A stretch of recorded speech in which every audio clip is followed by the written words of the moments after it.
चांडेलियर ने बॉलरूम में सुनहरा प्रकाश बिखेर दिया जब जेम्स सलीवान ने अपने नेवी ब्लू बाउटाई को 10 मिनट में तीसरी बार ठीक किया। शानदार जगह पर धीमी धीमी बातचीत की आवाजें और शैंपेन के गिलासों की हल्की खनक गूंज रही थी। आज रात सब कुछ आसान होना था, बस हाजिर होना, विनम्र मुस्कान बिखेरना और सबको दिखा देना कि वह रेबेका के बिना भी बिल्कुल ठीक है। उसकी एक्स फियंसे अब किसी और से सगाई कर रही थी। इसकी विडंबना उसे अच्छी तरह से समझ में आ रही थी। जेम्स ने अपनी टेक कंपनी को खाली हाथ से शुरू किया था। रातों रात की मेहनत और दृढ़ता से उसे करोड़ों डॉलर की एम्पायर बना दिया था। वह निर्दयी निवेशकों की बोर्ड मीटिंग संभाल सकता था और जटिल बिजनेस डील्स में बिना पसीना बहाए निपट सकता था।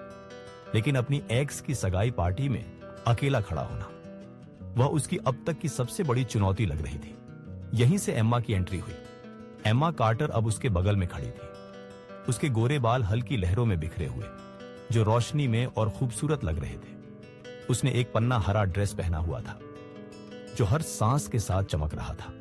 जब उसके असिस्टेंट ने शाम के लिए प्रोफेशनल साथी रखने का सुझाव दिया था, जेम्स ने सोचा था कि कोई चकाचक लेकिन भूल जाने लायक व्यक्ति होगा, कोई जो सिर्फ रोल प्ले करे और पीछे हट जाए। लेकिन उसने एम्मा की उम्मीद नहीं की थी। याद रखो, जेम्स ने फुसफुसाते हुए कहा जब वे भीड़ की तरफ बढ़े, हम 3 महीने से डेट कर रहे हैं। हम उस दुकान वाली कॉफी शॉप में मिले थे। इसे सरल रखो। एम्मा ने सिर हिलाया, लेकिन उसकी हरी आंखों में कुछ ऐसा था जो बताता था कि वह उससे कहीं ज्यादा समझ गई है। रिलैक्स करो जेम्स, मैं संभाल लूंगी। जैसे ही वे मुख्य बॉलरूम में दाखिल हुए, बातचीत रुक सी गई। जेम्स को उत्सुक निगाहों का वही पुराना बोझ महसूस हुआ। लेकिन आज रात अलग था। ध्यान सिर्फ उस पर नहीं था। लोग एम्मा को ईमानदारी से देख रहे थे। उसकी खूबसूरत चाल और गर्म मुस्कान पर उनकी नजरें ठहर रही थी। जेम्स, रेबेका की आवाज ने आसपास की आवाजों को काट दिया। वह अपनी खास आत्मविश्वास से भरी चाल से उनके पास आई। उसकी हीरे की सगाई की अंगूठी रोशनी में चमक रही थी। मैं बहुत खुश हूं कि तुम आए। मैं इसे मिस नहीं कर सकता, जेम्स ने जवाब दिया, मुस्कान को जबरदस्ती चेहरे पर लाकर।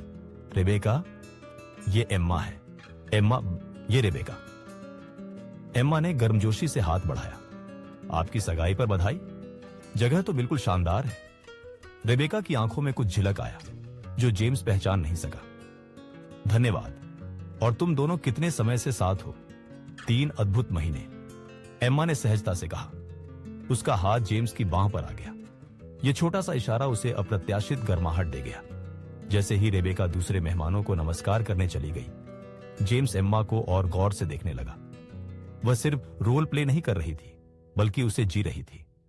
जब बुजुर्ग मेहमान पास आए तो वह उनकी कहानियों को ईमानदारी से सुनती। जब जवान जोड़ों ने अपनी रिलेशनशिप की बातें शेयर की तो वह सोच समझकर सवाल पूछती और हंसी से जवाब देती। तुम इसमें बहुत अच्छी हो। जेम्स ने एक शांत पल में फुसफुसाया। एम्मा की मुस्कान थोड़ी लड़खड़ाई। शायद बहुत ज्यादा अच्छी।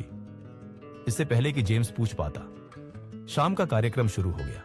रेबेका के पिता ने प्यार और दूसरा मौका पर एक दिल को छू लेने वाला भाषण दिया। विडंबना चुभ रही थी, लेकिन जेम्स का ध्यान एम्मा की उपस्थिति से भटक गया। वह सही समय पर ताली बजाती और जब बातें दिल को छू जाती तो चुपके से आराम देती। खाने के दौरान उनके टेबल पर ज्यादातर जेम्स के पूर्व सहकर्मी थे जो एम्मा से सवालों की बौछार कर रहे थे। उसने हर सवाल को शालीनता से संभाला। अपनी फ्रीलांस मार्केटिंग कंसल्टेंट की भूमिका के बारे में एक विश्वसनीय कहानी बुनी। लेकिन जेम्स ने देखा कि वह अपने अतीत के निजी सवालों से बचती और बात को दूसरों की तरफ मोड़ देती। तुम तो एक रहस्यमयी औरत हो, एम्मा, रेबेका की चाची मार्गरेट ने कहा। जेम्स को ऐसी कामयाब साथी मिलना बहुत भाग्यशाली है। एम्मा की मुस्कान थोड़ी कस गई। हम दोनों ही भाग्यशाली हैं। शाम आगे बढ़ी तो जेम्स को एहसास हुआ कि एम्मा बिना कोशिश किए ही सबका केंद्र बन गई थी। लोग उसकी गर्मजोशी और सच्चाई की तरफ खींचे चले आते थे। वह हर किसी को सुना और महत्वपूर्ण महसूस कराती, जो उसके सामाजिक घेरे में दुर्लभ था। डांस के हिस्से में जेम्स ने एम्मा को फ्लोर पर ले गया। वह सहजता से चल रही थी। उसकी चाल में प्राकृतिक अनुग्रह था। दूसरे जोड़े उन्हें जगह देते गए और जेम्स ने कई प्रशंसापूर्ण नजरें उनकी तरफ जाती देखी। लोग घूर रहे हैं, एम्मा ने फुसफुसाया। नहीं, वे तुम्हें घूर रहे हैं, जेम्स ने सुधारा। एम्मा पहली बार असहज लगी। यह प्लान नहीं था।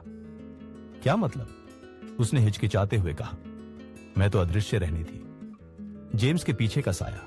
लेकिन आज रात वह रुक गई। उसकी आंखें उसकी मिली। आज रात अलग लग रहा है। जेम्स ने बॉलरूम की नरम रोशनी में उसका चेहरा देखा। कैसा अलग? जैसे मैं सिर्फ रोल प्ले नहीं कर रही हूं एनीमोर। संगीत उनके चारों तरफ गूंज रहा था और जेम्स अपने आप को करीब झुकता पाया। एम्मा, मुझे कुछ पूछना है। ये काम कितनी बार तुम? ये मेरा पहला बार है, उसने धीरे से टोक दिया। मुझे अपनी बहन के मेडिकल बिल्स के लिए पैसे की जरूरत थी। तुम्हारा असिस्टेंट ने मुझे एक टेम्प एजेंसी से ढूंढा। मैंने पहले कभी ऐसा कुछ नहीं किया। यह खुलासा जेम्स को अप्रत्याशित रूप से झकझोर गया। मतलब मैं उतनी ही नर्वस हूं जितनी तुम हो, शायद और ज्यादा। एम्मा की ईमानदारी कच्ची और बिना पर्दे की थी। मैं पूरी शाम से आत्मविश्वास का नाटक कर रही हूं, लेकिन सच तो यह है कि मुझे नहीं पता कि क्या कर रही हूं। जेम्स ने डांस रोक दिया।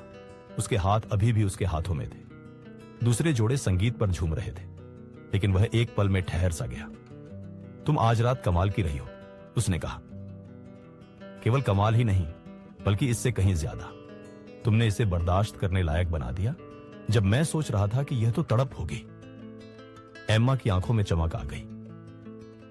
जेम्स, और सिर्फ आज रात की बात नहीं, सबके साथ तुम्हारा व्यवहार देखकर, जिस तरह तुम सुनती हो, जिस तरह तुम नए लोगों की परवाह करती हो, यह अद्भुत है। मुझे जाना चाहिए, एम्मा ने फुसफुसाया। हमारा इंतजाम तो सिर्फ शाम के लिए था, और इस इंतजाम को भूल जाओ। जेम्स की आवाज स्थिर लेकिन तीव्र थी। यह अब रेबेका के बारे में नहीं है, न ही किसी को कुछ साबित करने के बारे में। यह तो तुम्हारे और मेरे बारे में है, यही अभी। एम्मा ने उसका चेहरा देखा। क्या कह रहे हो? मैं कह रहा हूं कि जो शुरू हुआ था नाटक के रूप में, वह सालों में जो कुछ भी असली था, उससे कहीं ज्यादा असली लग रहा है। मैं कह रहा हूं कि मैं नहीं चाहता कि यह रात खत्म होने के बाद खत्म हो जाए। संगीत धीरे धीरे कम हो रहा था और जोड़े नाच के फ्लोर से जाने लगे, लेकिन जेम्स और एम्मा वहीं खड़े रहे, अपने निजी पल में खोए हुए।